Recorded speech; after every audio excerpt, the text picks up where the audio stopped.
Well, good evening to you. I'm Vanessa Ariza. We're now learning more about a deputy-involved shooting that ended with one man dead. This happened in Sarasota. Surveillance video from a neighbor is giving us a look at the moments leading up to that incident. Authorities say this began as a domestic violence call after 9 o'clock this morning. ABC Action News reporter J.J. Burton explains why deputies say they had no other choice but to shoot the suspect. About 10 gunshots fired at 47-year-old Brian Underwood. The shooter is at least 2 Sarasota County Sheriff deputies. The deputies responded what appears to be appropriately. Sarasota Sheriff Kurt Hoffman say a woman called 911 a little after 9 Sunday morning, saying she woke up to 47-year-old Underwood pointing a gun at her. Deputies got to the scene here on Tarawa within minutes. And you can see several cars from this surveillance video from a neighbor. They attempted to make contact with the suspect, ask him to come out of the house. He would initially not comply with the deputies' commands.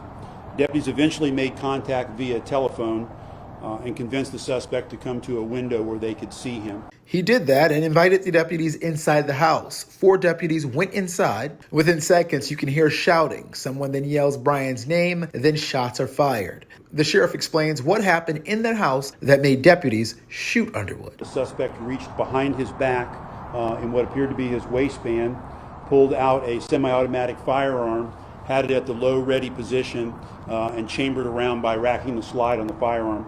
As the firearm came into the up position towards the deputies who were near the doorway of the living room, 2 of the deputies fired their weapons discharged at the suspect. Underwood died at the scene, and this is the second domestic violence call that ended with deputies killing a suspect in 10 days. This is still a very dangerous profession, and we handle these calls as professionally as we can. It's unfortunate that this and also the call from a few days ago ended with the suspect losing their life, but that's a choice that they made. The woman who called 911 made it out the house safely. So did Underwood's mother. The sheriff's office will not be releasing the names of the deputies involved or the female because they are all considered victims under Marcy's law. Underwood does not have a long criminal history. He was arrested back in 2014 for domestic battery. J.J. Burton, ABC Action News.